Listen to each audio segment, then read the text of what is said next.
Good afternoon, everyone, and welcome to this work session of the Washington County Board of Education. This afternoon, we have 5 board members present to discuss 3 topics: College and Career Readiness 2023-2024, Part 1, Computer Science Pre-K through 12, and we have a discussion of some policy committee business. So before we get started, I'll turn things over to our superintendent, Dr. Savine. Dr. Savine. Thank you, President Williams. As you mentioned, at this time, I'm going to go ahead and turn it over to Dr. Willow, who will provide an update, Part 1, College and Career Readiness. All right. Well, good afternoon, members of the board, President Williams and Dr. Savine. I'm here today is really what's 2 parts. Part 1 today is around college and career readiness, and we're going to look at several data points, and then we'll be back in September to also look at MCAP and GPA results, which are also a part of college and career readiness. So we'll talk a little bit today about really these 4 areas: advanced placement results from our spring 2024 take, our IB results from, again, spring 2024. We're going to look at dual credit participation and results for the fall semester of 2023 and the spring semester of 2024. And then something that's new that hasn't been presented to the board, we're going to talk a little bit about CTE participation and the new piece, the industry recognized credentials. So this slide has actually a lot of information in it that's important that we want members of the public and our board to take away. You have 2 years of participation for AP. And the first line, you'll see student enrollment. And that's pretty simple. It's just 9th through 12th graders that are enrolled in AP courses. And what you'll see is that we had a drop in 23-24. When we get to the dual credit presentation, you'll see where those students went and why we had a drop and where the drop actually occurred within some of the AP courses. Yet when you look at the second line, it's the number of test takers. And you can see in 22-23, we had right around, you can read the numbers, 2,780 students participate and 2,087 for our number of test takers. And that comes out to roughly about a 75% participation. And what that means is that we had students that took the AP course but did not take the AP exam. Not uncommon. Some students choose not to take the AP exam for a number of reasons. However, in 23-24, when we look and we do the same math looking at the student enrollment and the number of test takers, we actually had a 94% participation rate. And that is very high. When you look at data, not just across our state, but across participation rates. So we actually had a higher number of students take the assessment. Probably the number one reason for that is this year was the first year where AP exams were fully covered. So students did not have to pay for those assessments. So we already have seen an increase in the number of students taking advantage of that. So when we look at participation and we look at AP assessments, typically what happens, which is unfortunate, is when participation rates go up, assessment results, pass rates will go down. But that's not the case here. And so a reminder to the public, to our board members, when a student takes an AP exam, they can score anywhere from a 1 to a 5.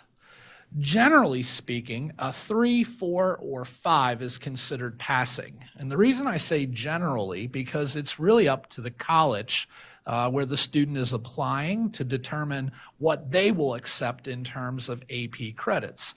Some colleges may take a 3, some may take a 4, and there are some colleges that will not take AP assessment results. So we always encourage students when they're looking at their college and maybe even more importantly, their major that they're thinking about looking at, that they should review the college policies to see what AP scores might transfer. So again, if we were looking at that 3, 4, or 5, 60% of our students that took, again, out of that 95%, had a passing score of a 3, 4, or 5. And what I think is important here is that we would have to go back pre-pandemic to when we last hit 60% pass rate. So not only did the participation rate go up, but also the pass rate went up, and that's significant. Now, ideally, when we look at this data, we have to do a deeper dive and look at it by subject area to see where there might be gains, because obviously, while 60% is considered a good passing rate, we'd obviously like to see a higher passing rate with AP assessments. So, we had 2 new AP courses this year, and when we have new AP courses, we tend to look at that data more closely to see how the first year went. The first course that we had was AP Pre-Calculus. Generally speaking, this was a 10th and 11th grade course. We had 193 students take this course, which was a really good number for it being a first-time course being offered. And you can see that our pass rate was just about 78%. So again, this would be an example of when we go back and we look at that 60% pass rate, where this was a subject area that was well above that. When we look at the Maryland average pass rate, you can see that that was right around 61%. And then AP also provides a global average, meaning everyone that took AP Pre-Calc, what was that average pass rate of a 3, 4, or 5? AP Seminar was new for most of our students. The only high school that has previously had AP Seminar was Clear Spring High School, and it was actually part of their academy program. Last year, 9th and 10th grade students, 9th grade students at North High that were in the IB program, and 10th grade students at other high schools participated in AP Seminar for the first time. And we were very happy with, again, a 9th and 10th grade participation rate to see almost 79% of our students successful on that. And again, you can get a sense of where we were at with Maryland average and the global pass rate. Really, to our teachers that taught this, to our administrators that helped support it, to the curriculum team that helped with the development of the common assessments, well done. Congratulations. Thank you for the work that you've done, because I think these 2 courses not only help us this year, but when we can see that many students being successful on pre-calculus, it will also help as we jump into calculus AP. And so, again, we were very pleased with these results. So I think one of the things we've had questions about a little bit, if you attend North High, you know a lot about the IB program, but sometimes for our schools that for those outside of the North High community, there's not always an understanding of the IB program. So I want to remind our community, our board members, that we really have 3 IB programs. We have the middle years program at Northern Middle and North Hagerstown High School. And the middle years program actually impacts all students at Northern Middle and North High. It's not a class that you take. It's actually, the middle years program is built into our central curriculum, and so all students have access. And then beginning in 11th and 12th grade, our students have choices whether they want to apply into the diploma program, the IB diploma program, or more recently to North, over the last couple of years, there's been an expansion of the career-related program. The career-related program can be for students that are going to college, but it can also be for students that are looking at apprenticeships or going right into the world of work.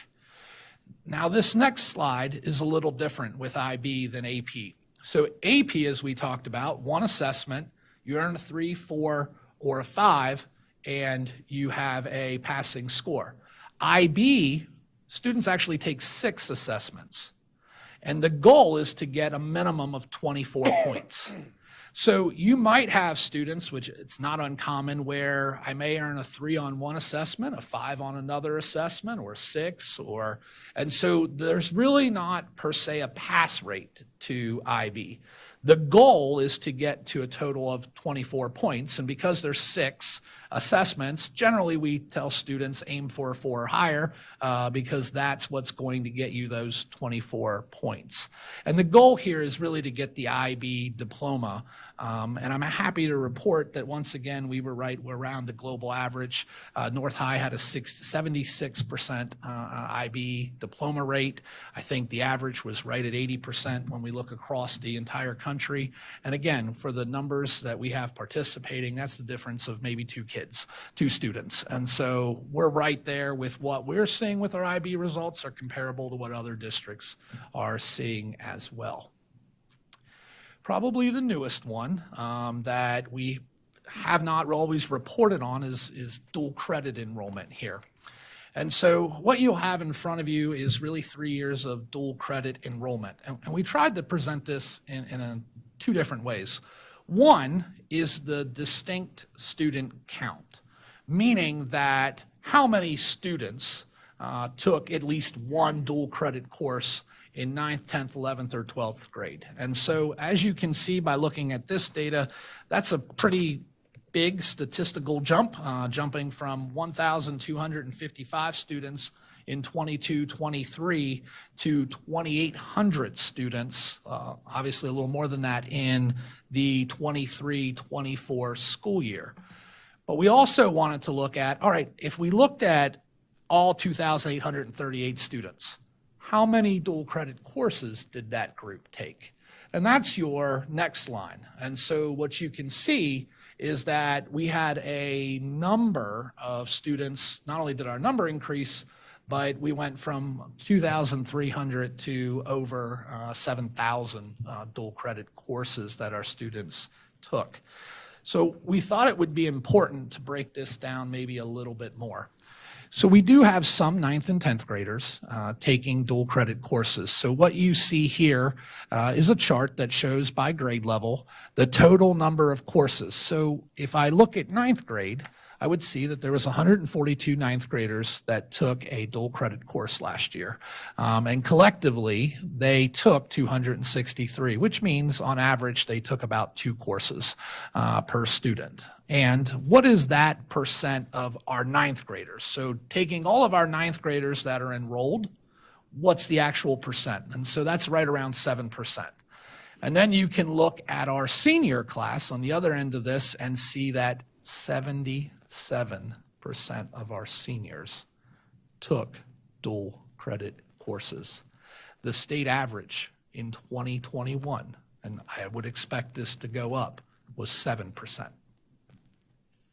7.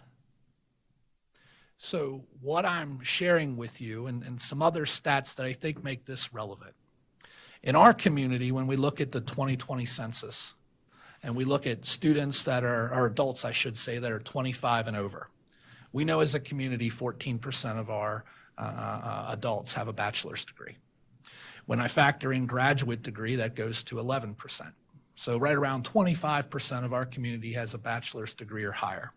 And an associate's degree, we sit at about 9%. So as a community, 33% of our community has a college degree. That is low, considered when you look at other census data from counties that are not just around us, but counties across the state of Maryland. Why is this important? I didn't get a chance to forward it to the CNI team yet, but the Baltimore Sun had a great article yesterday that talked about that when students enroll in dual credit at the high school level, they are far more likely to continue into college. They are far more likely, because they've already enrolled, because they've been through that process, they are likelier to finish with an associate's or a bachelor's degree.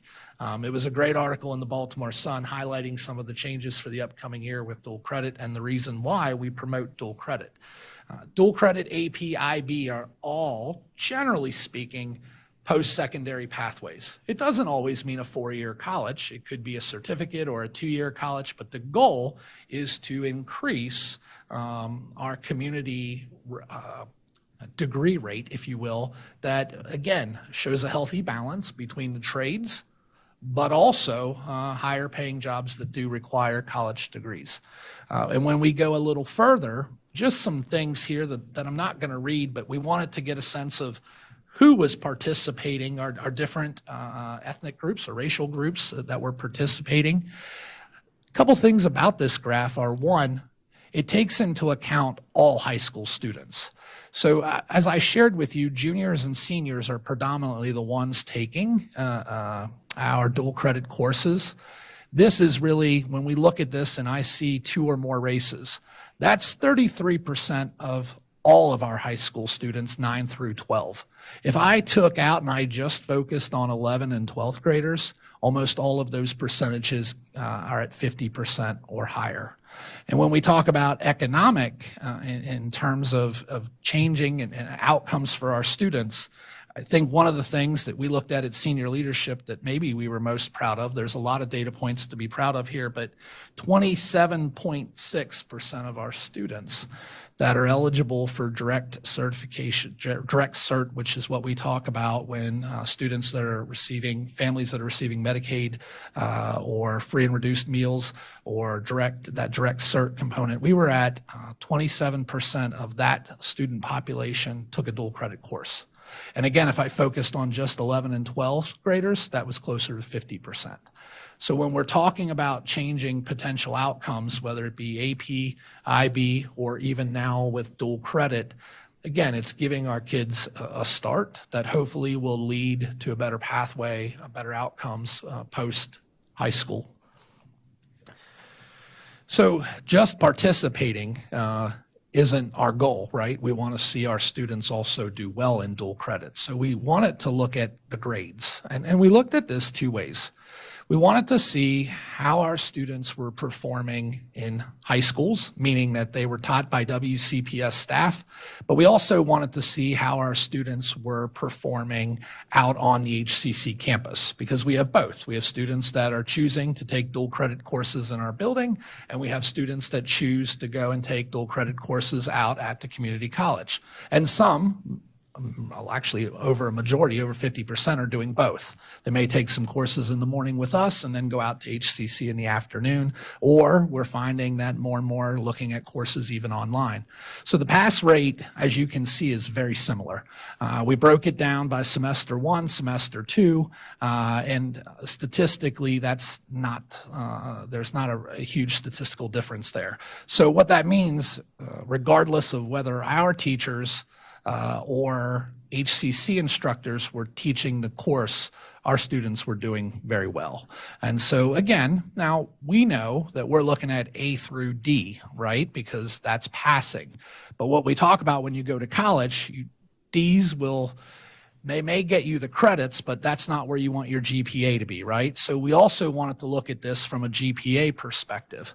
And again, unweighted, just simply looking at the HCC unweighted GPA, you can see our students had an average of a 2.7 first semester and a 2.8 second semester.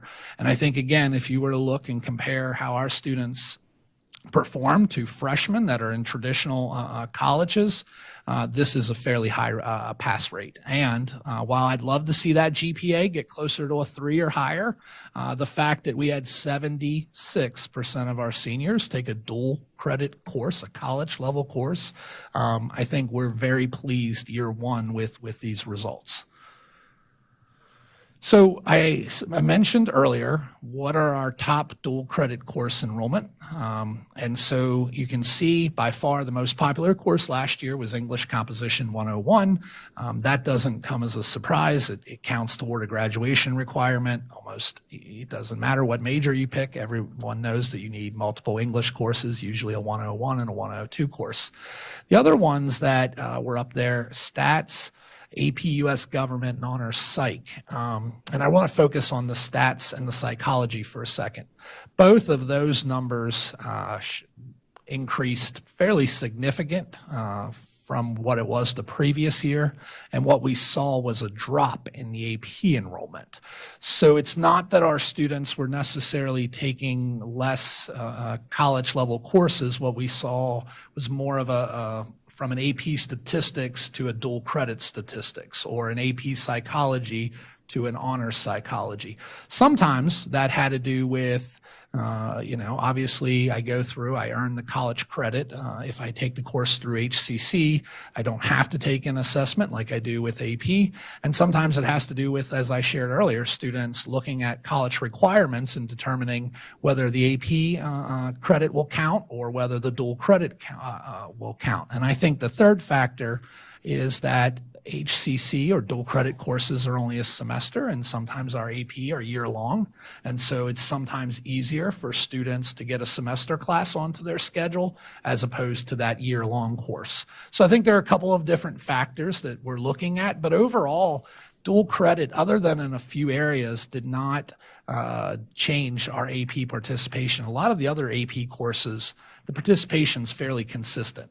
It was probably these three that I mentioned, psychology, statistics, and the 101 that maybe had the most impact.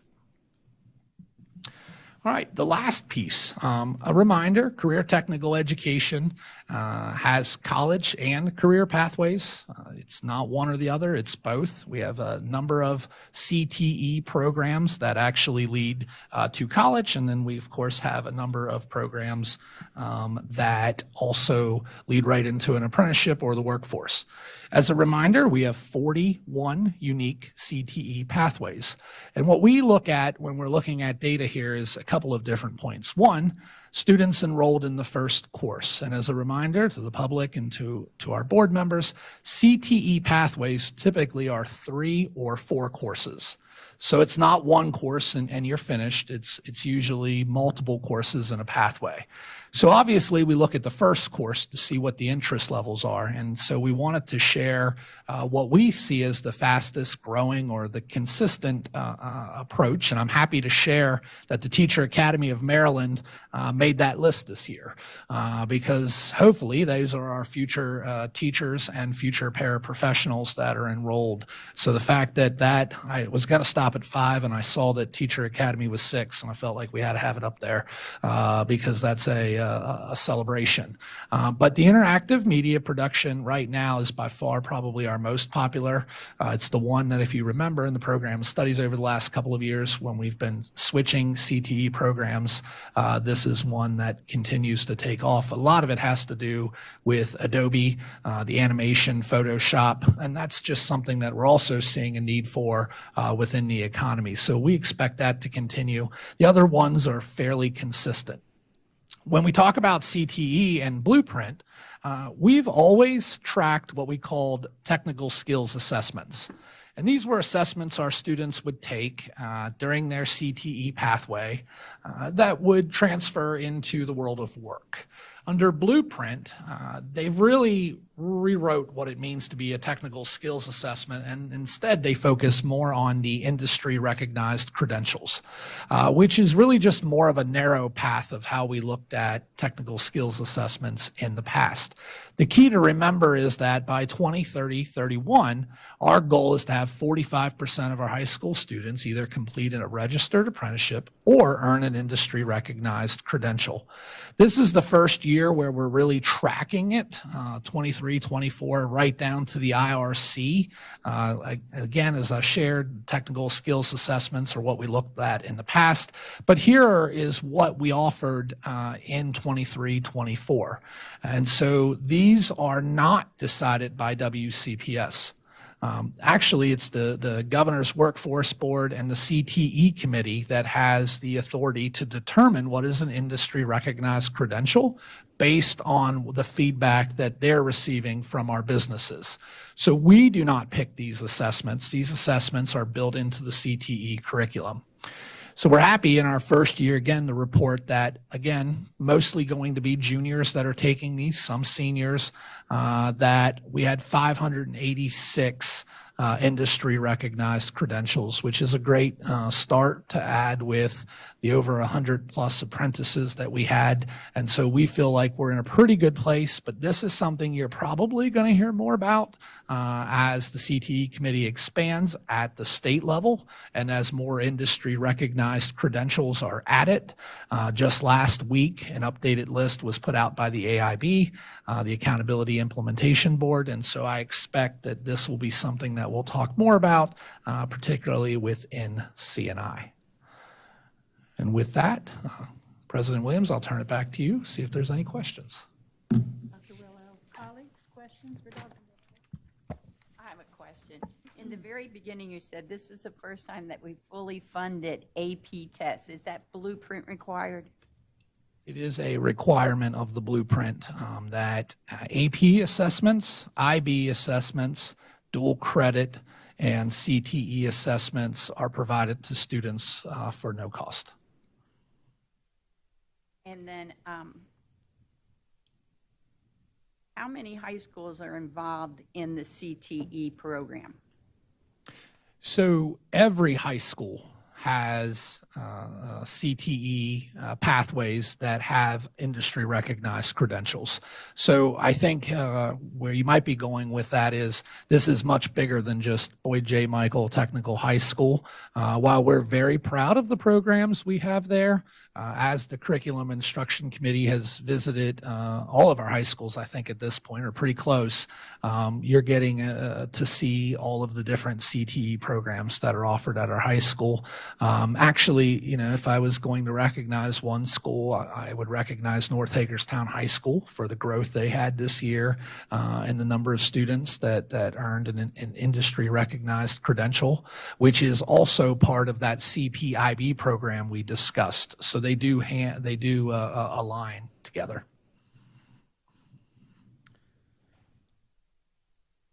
Dr. Willow, for the public's benefit and for my benefit too, please refresh my memory about what is AP Seminar.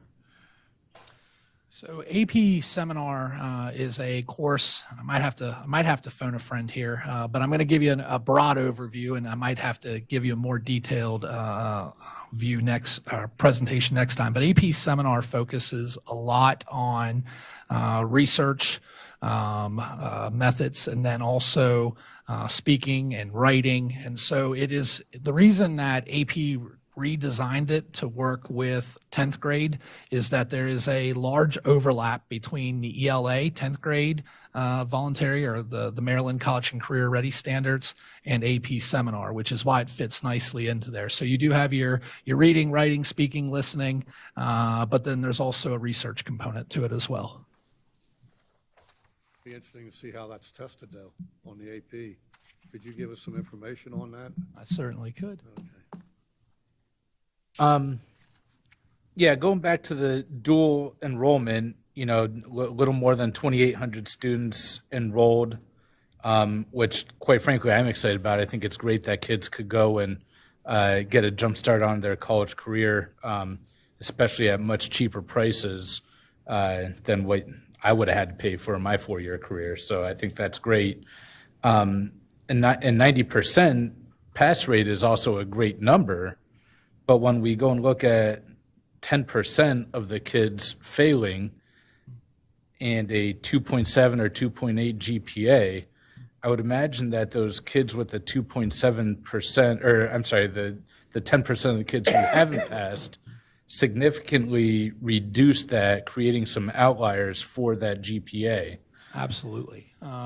And Mr. Evans, a point of clarification just with the 10% represents the number of courses, so not always the number of students. Okay. So you might have a student that had multiple failures. And so just to make sure that you understood that in the public. Thank you for that, because I didn't realize it. I thought it was, so that does help out, but that still leaves a relatively high number of students who, quite frankly, weren't ready for that.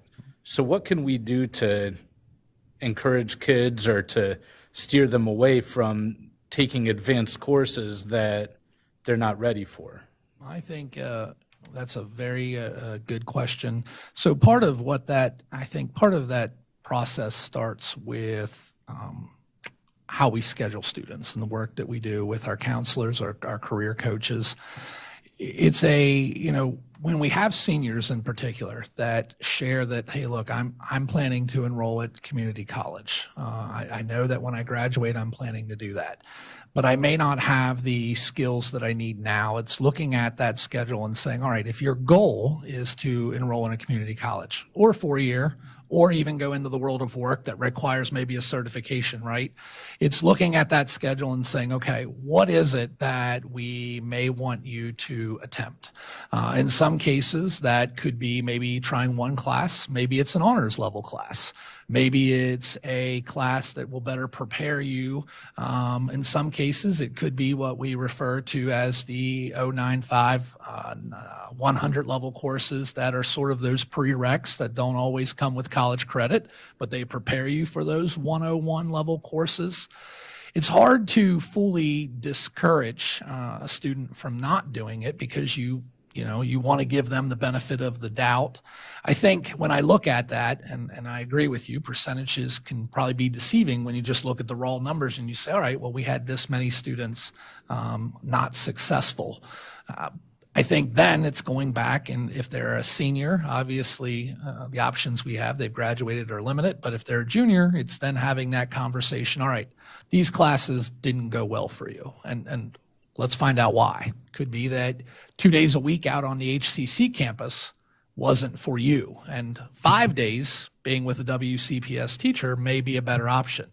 Could be that you didn't take it serious, right? Could be that you had poor attendance. There's lots of reasons why when we look at that, and I think then it's an individual conversation.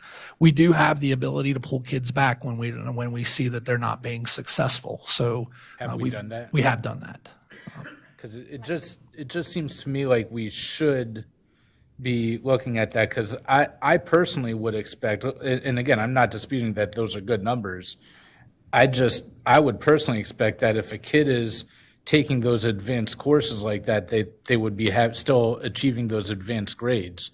And because, and correct me if I'm wrong, because I never took an AP class, but it seems to me like the dual credit classes, a lot of them were even AP classes when they took them at our schools. So,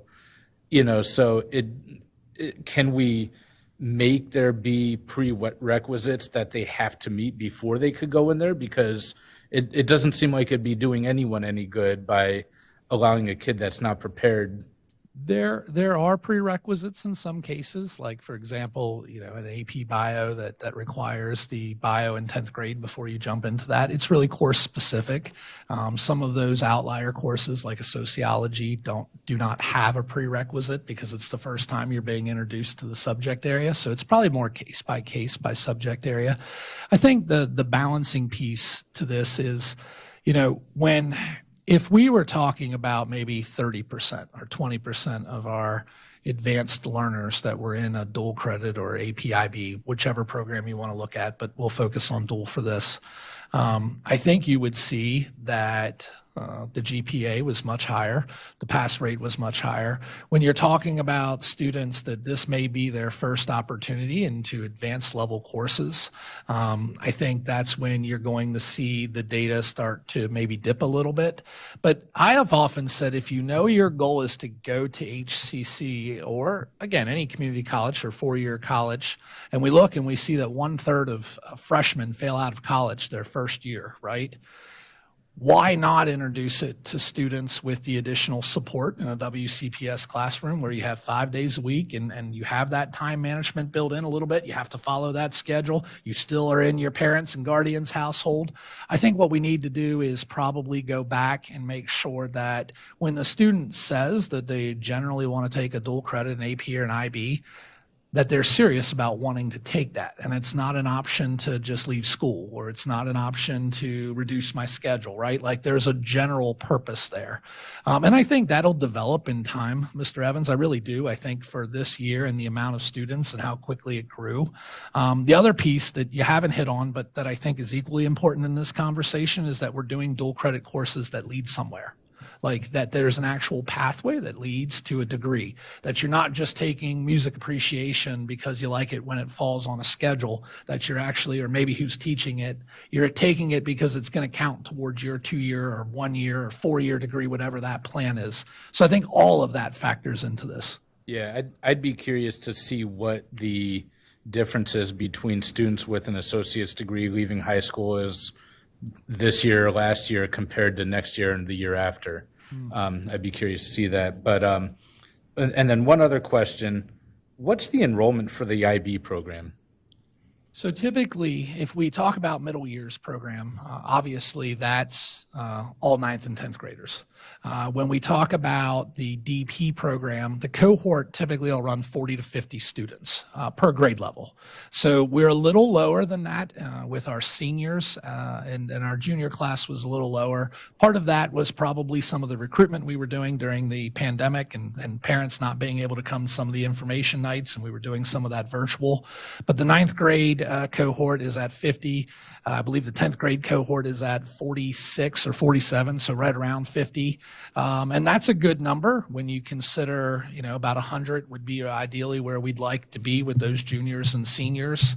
The CP program varies just depending on the CTE programs that are aligned to it. I don't know that I could give you a good number on that, but there is probably the piece that there's only one coordinator that runs all three. And so our staffing for that is one person at the high school and one person at the middle school. Whether it be IB, AP, or dual credit, teachers still need to teach the students during the day. So the half fact that we have staff that have been trained in IB, AP, or dual credit, that doesn't change those numbers. It's really the cost for us is around the IB coordinator, that one teacher position. So, and last question, I promise. So by the time we get to our junior and senior year, then what is the average class size then for those IB classes? It just varies depending on what courses they're interested in. So I don't know that I have, because you still have where you still have students that we had IB students that were going and taking some dual credit courses. We had IB students that were still taking some AP. So I'm not sure I could give you like a specific, I could give you a best guess of 20, 25, somewhere in that range. But again, it would depend on, there's probably some like AP classes that are very small, and then there are some that are probably larger just based on popularity. As a former high school principal, it was always the struggle that we had with being from a smaller school. Do I run an AP class if there are only 10 students interested? And that's the dilemma that you face, because you want to be able to offer those opportunities, think like a Hancock or a Clear Spring, but then what is the sacrifice perhaps in another area with class size? So I think our principals are always trying to balance those class sizes based on the course demands. And so sometimes you'll see even a scenario where courses only run once every 2 years. So you can build enrollment up and then you take a year off. I have one more question. While AP courses may not be accepted at all colleges, aren't dual enrollment courses accepted at all colleges in Maryland? So if it's a Maryland public school, there is a requirement that as long as 75% of the curriculums match, that the four-year school has to take the community college. But Hagerstown Community College has partnerships with multiple colleges like Shippensburg, Shepherd, and even across the country. So what we always tell parents or students, it goes back to what I shared earlier, whether it's AP, IB, dual, CTE even, make sure that as you're looking at colleges your junior year and hopefully narrowing it down your senior year, that you are looking at what the requirements are and what the transfer process is for credits. Because sometimes, Dr. Zenmeyer, it can even be more confusing where the college has one policy, but the major that like engineering may have a different requirement. So for those that want to major in that field versus teaching. And so you really have to do some of that homework. And I give our counselors a lot of credit and our career coaches, and because I think those are the ones, along with our parents and guardians, that are guiding students. But the college process is not always easy to navigate. Thank you. Dr. Willow, I have 3 questions.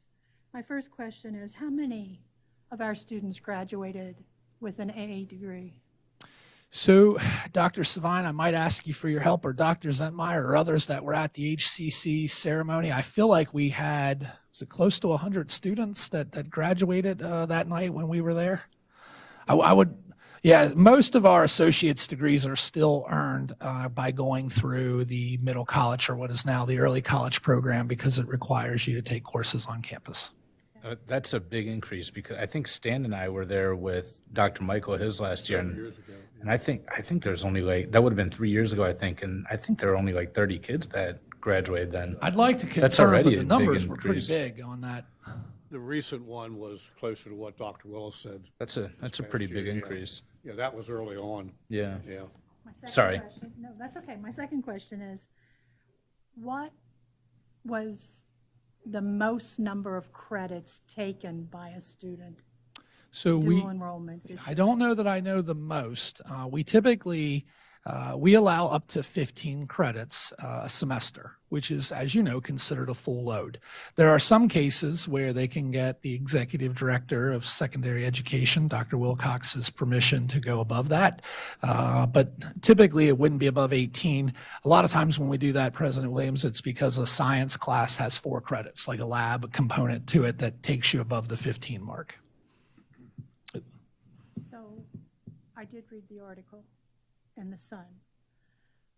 So you mentioned the changes that are going to be made.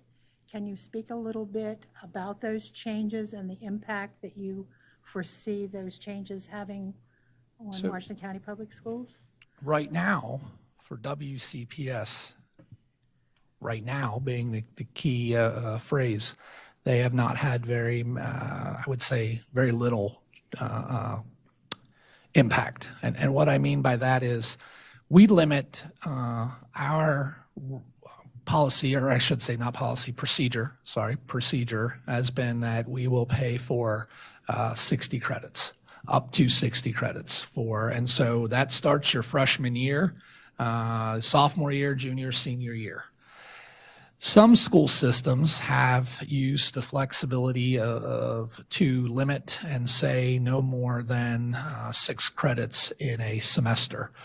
If we were to look at doing that for the 25-26 school year, because our program of studies has already been developed, it would have a significant increase on the number of dual credit courses a student would take. Because what we found, which is a principle, I go back and I don't know, it's one of those things you reflect on, and you go back and I remember kids sitting in dual credit courses doing the same work that other students were doing, but they couldn't afford the tuition, so they didn't get the college credit. And that just doesn't seem right. So hopefully, as we talk through what that means for us, it's not the limiting, but we will need probably help from our funding body, our county commissioners, if this is something that we believe is going to continue to benefit our county. And Dr. Svan, I don't know if there's anything you want to add to that or not.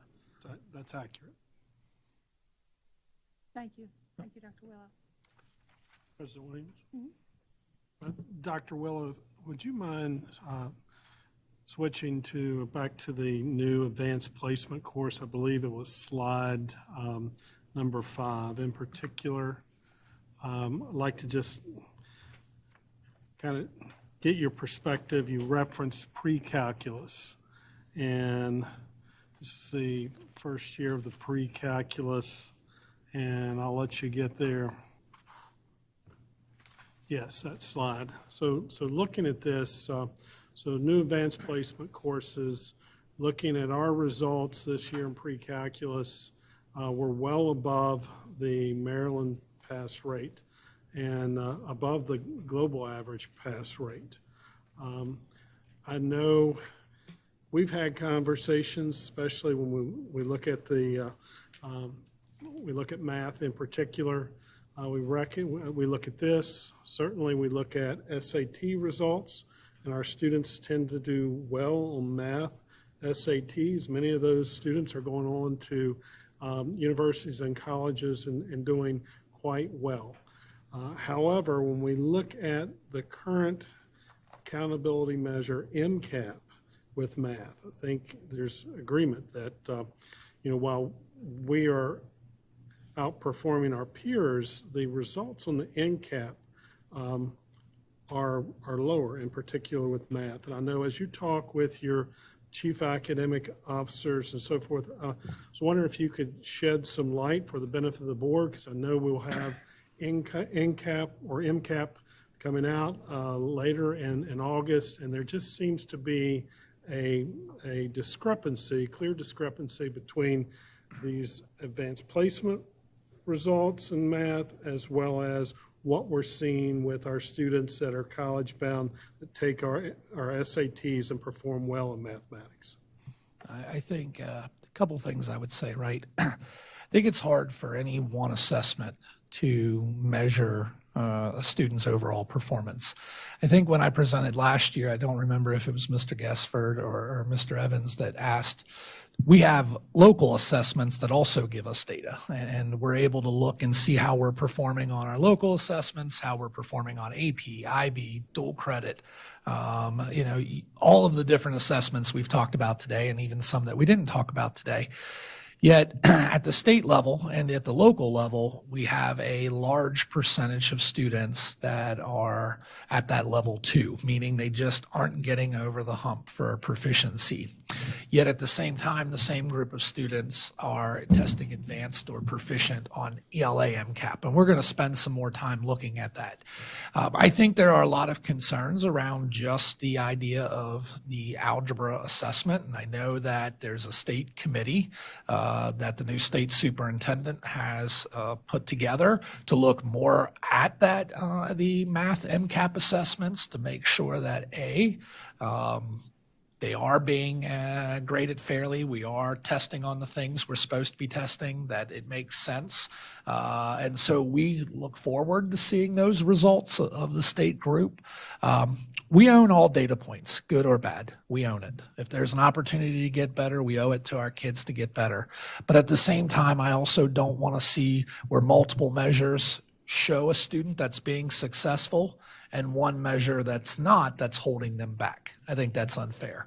And so when we present next week, we'll look at MCAP in correlation with the GPA, and we'll also reference, next month, sorry, not next week, but we'll also reference the report that came out from Maryland that looks at future indicators of college and career readiness. Thank you, Dr. Willow. Colleagues, any other questions? Thank you, Dr. Willow. Thank you. Do you want me to introduce, or do you want to? Thank you, President Williams. I'll ask Dr. Willow to remain, and we have a couple staff members, Dr. Anders and Mr. Perry will join him, and we'll provide an update regarding our computer science program and how that program is infused into our essential curriculum. Now, Dr. Willow. So I'm fortunate to have Dr. Ann Anders to my right and Mr. Adam Perry to my left.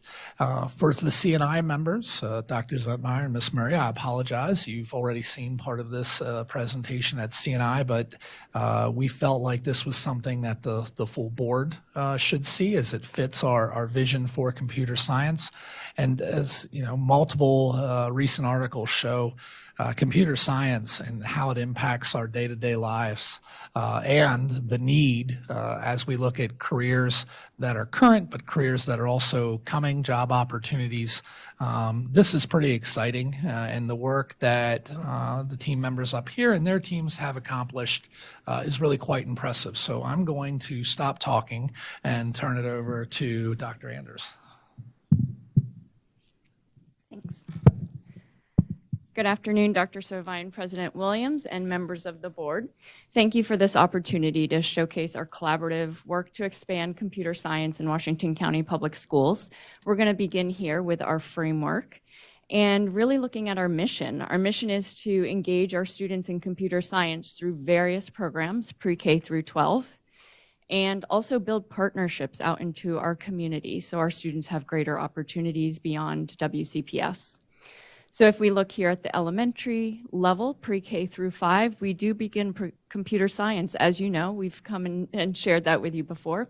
At pre-K through 5, we start with our unplugged problem-solving things that we do in our science curriculum. So we begin in our essential curriculum, you'll see here, with pre-K this year, started a module. And over the summer, we've had our teachers working on kindergarten and first grade computer science module within the science curriculum. And then we move into a new program we're offering at 2 schools. You see here, Pangbourne and Bester Elementary. We're going to have a computer science teacher in those schools doing a rotation, similar to library media, but we have a totally new curriculum that we have built for all students in those schools, pre-K through 5, and new opportunities there. Then we go into our magnet program for grades 2 through 5 at Emma K. Dowd. They have revamped their program and included computer science as their theme. So we've built a new curriculum for that program, and those teachers were here over the summer as well, working and redefining, looking at new materials. And finally, our GATE program in grades 2 through 5, we have embedded lessons throughout their curriculum.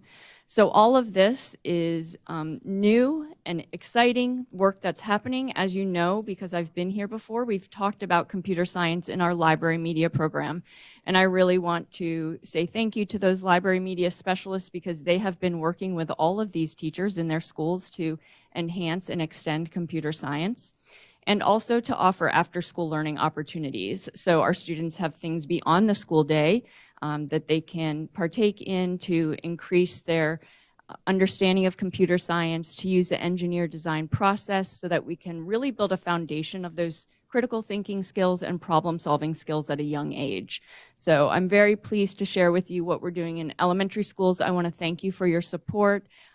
We are able to sustain these programs through your support and through our grant funding. I want to turn it over now to Mr. Perry, who will continue this progression to middle school and high school. All right. Thank you, Dr. Anders. President Williams, Dr. Savine, members of the board. Our focus then is going to be on a new computer science vision. And the catalyst for this came in partly due to the fact that I had 6th grade computer science teachers come to me and tell me that the students that they had in 6th grade were light years beyond what they had taught the year previously. And a lot of that's a testament to Dr. Anders and her team and what they've done. But it became apparent that we needed to kind of revamp and relook at our 6th grade computer science program. And then when we looked at where those students went progressively through high school, the interest in computer science seems to dwindle. We only have about 52 students in our entire system actually going through and getting a computer science completer. So it looked like we needed to kind of step back, reevaluate a few things, and try to figure out where we could take computer science to make it more relevant and more interesting to our students.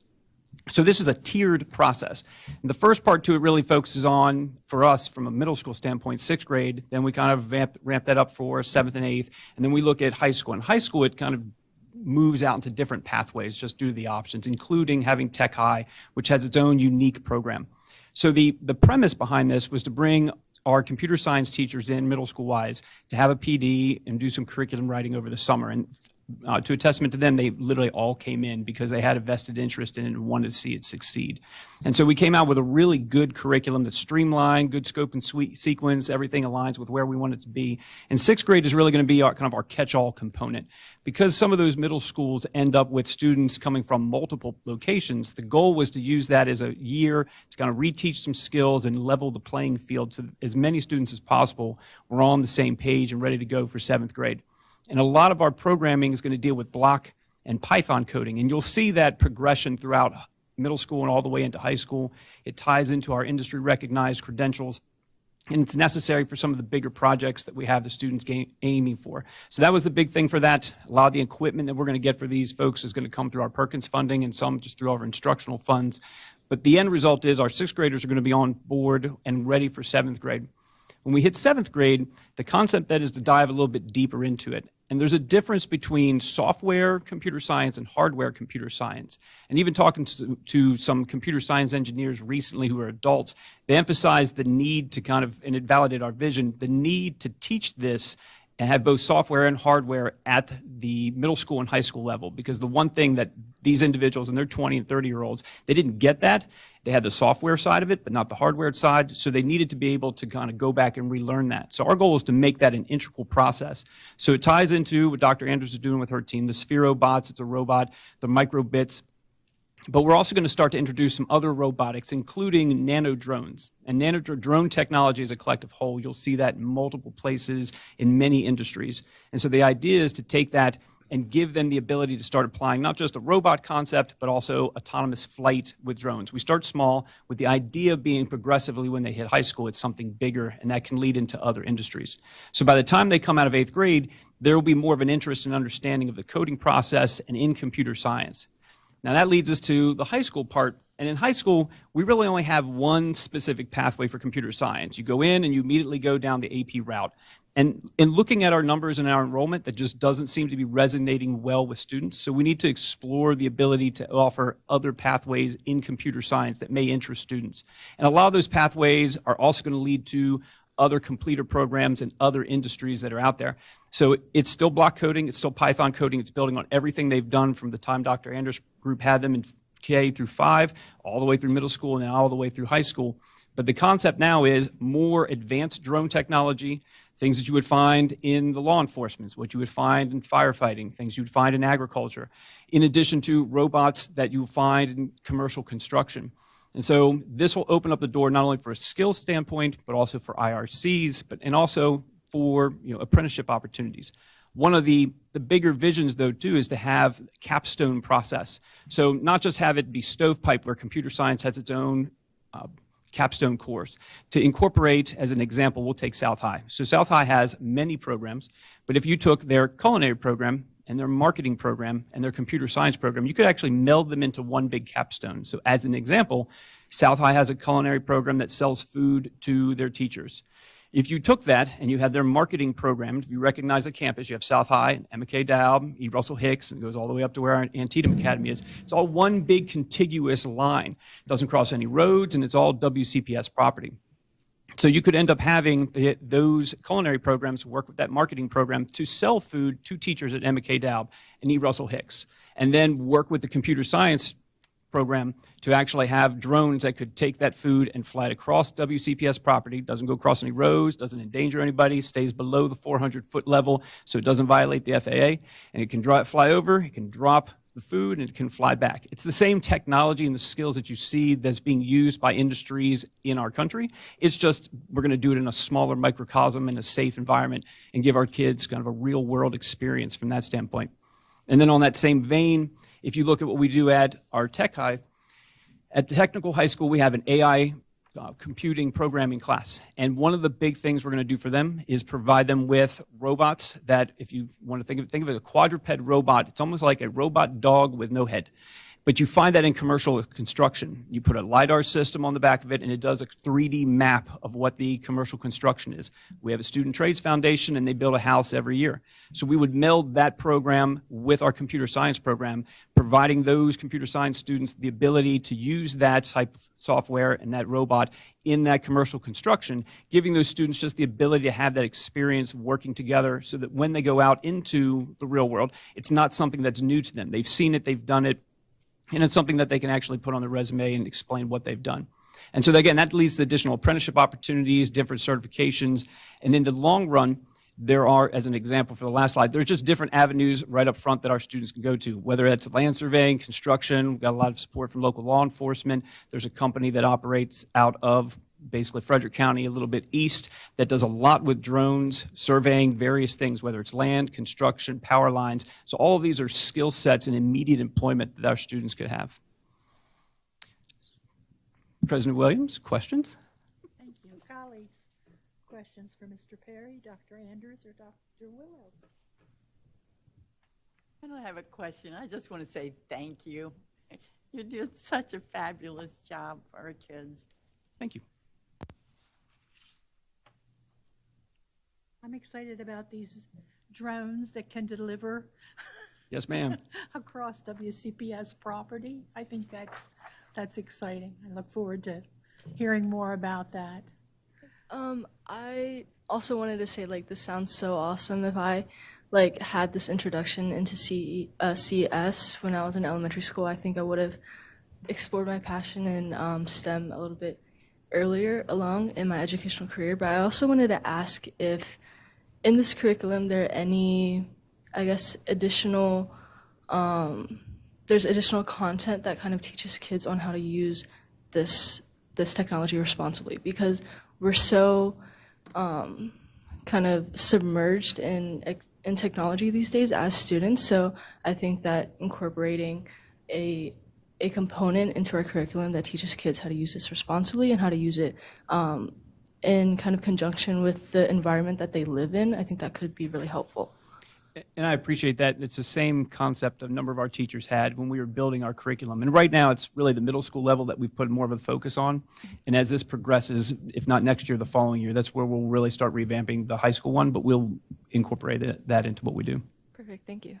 We also have a whole digital citizenship part of our curriculum for library media, and we build out a module, and it does start in pre-K, believe it or not, because that's when we hand out the devices. And then we also this year just added digital citizenship into our social studies curriculum so that it's partnered with the concepts that students and the standards that students are using with social studies, and we're partnering that with digital citizenship as well. So we recognize that importance, so thank you. Thank you. Dr. Anders, you mentioned, and I think it's on slide 3, the after-school extended learning opportunities. Do we have those at all elementary schools or just some? So that changes each year based on the interests of the teachers and who's available, but we definitely have them. I would say over 50% of our schools have those opportunities. It's something that we encourage, and we're able to compensate teachers for that. One of the examples is our VEX robotics program. We saw the amazing work that happens at South High with our high schoolers, and we've brought VEX robotics all the way down to our elementary school. So this year we had numerous elementary schools participating in that state competition. So those are the kind of programs that we're trying to set up to build that continuum from pre-K to 12. Thank you. I just wanted to make one comment. How far we have come. I remember, I don't know, 5 years ago or so, being in pre-K and watching them with the little bots and how they got them to move on the path. Look how far we have come. It's amazing. Thank you so much. Colleagues, any other questions? Thank you so much. Yes, ma'am. Thank you. Thank you. That brings us to number 3. Maybe we could have a new program where you're smarter than a fifth grader with computers, you know? President Wade, if I may, I'd like to invite now Lisa Ram, our Chief Legal Counsel and Liaison to the Policy Committee.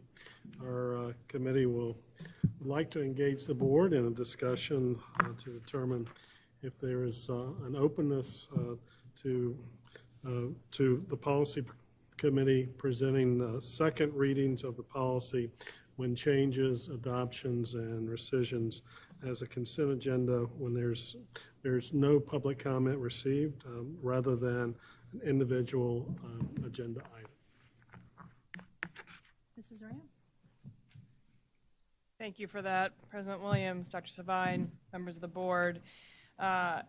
The policy committee had a discussion regarding the work we've been doing, the number of policies that we have been reviewing and presenting, and the time it takes on the agenda. Not that's not important work, but we explored the consent agenda format, and in reviewing Robert's rules, they call it consent calendar.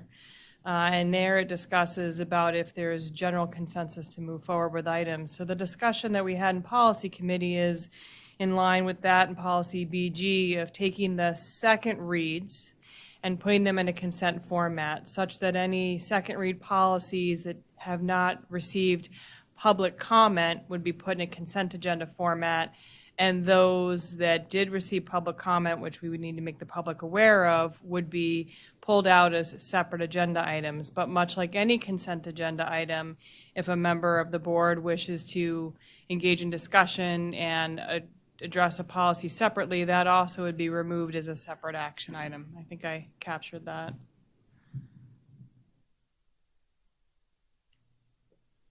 Did you want to speak?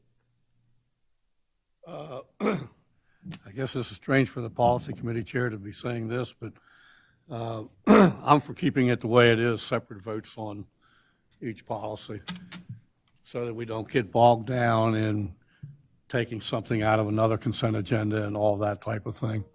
So, but this is why I wanted to personally said this is an issue for the whole board, not just for the policy committee. That's my opinion.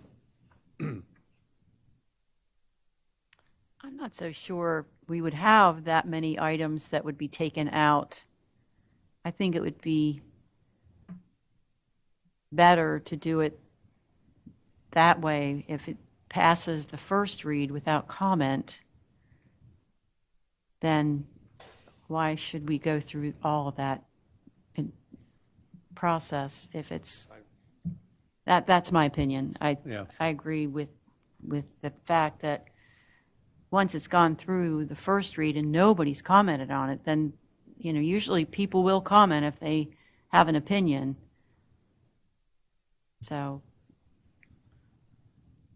Yeah, and I think I would have a concern if we just made a blanket statement and said all of them would be put in consent agenda. Then I'd 100% agree. But kind of like Linda, you know, I think I would maybe even expand it to say, you know, we say public comment would add, we would make that be a separate item in the agenda.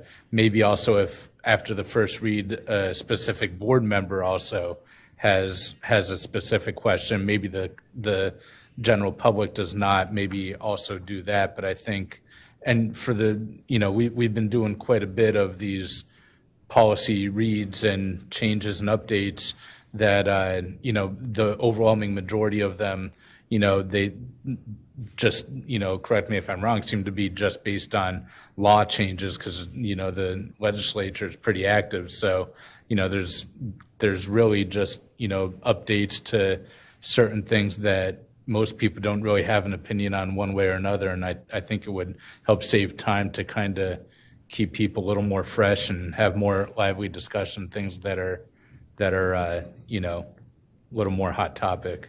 And if I may speak to that point, yes, a lot of the changes we've made are based on changes in the law.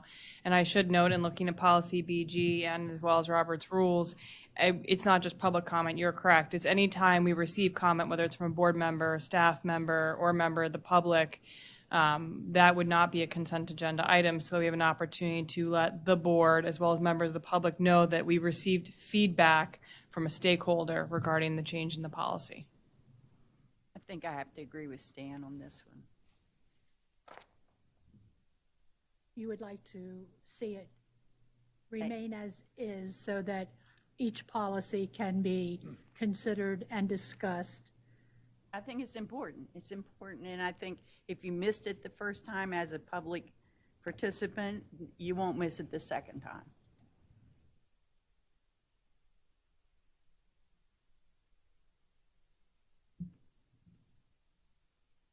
Gives an additional forum for all the policy changes. And let's face it, if it's a couple words here or there, it goes through like that anyway. Right. To me, I think policy is one of the most important things the board does. And I think for us to be as transparent as possible in all steps of the process is important. I think the benefit of a consent agenda is that you can be efficient, and if there is no objection and everyone has familiarity with the policies because we've been through it the first read, no one has any objection, then you can take care of it on a single motion and you're done with it. But I do think it lacks that element of being transparent and letting the community know that in fact, we are giving careful consideration at every point along the process. So to me, I could see the benefit of having a consent agenda for our minutes more than I could see having a consent agenda for our policies. That's kind of where I am. So I guess I'm with Dr. Zentmeyer and Mr. Stauffer on this one. and I'm fine either way. And honestly, I am too. I mean, I'm not going to lose any sleep over it. I would just like to add, this is already what we do for our spending agenda. And that is, you know, I'm not insinuating that we should go and separate those out into separate votes, but, you know, there's, geez, there are times where we approved to spend millions of dollars each year over a course of a couple years.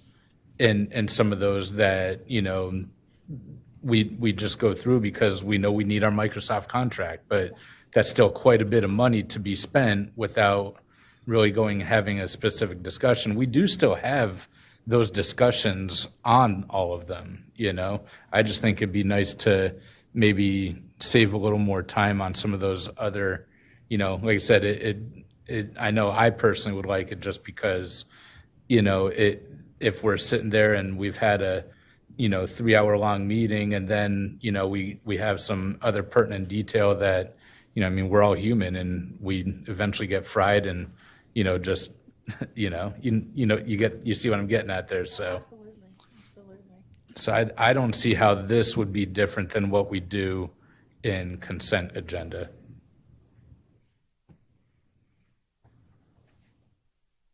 So, it doesn't appear that we have an appetite then for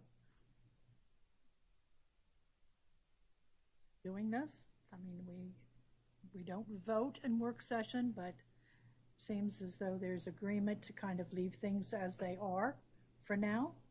Are you okay with that? Yeah. Absolutely. All right. Dr. Zenmeyer, you good with that? Okay. Mrs. Ram, thank you. It was certainly well worth having the discussion. I'm all about making our meetings more efficient, and while it is true that we have had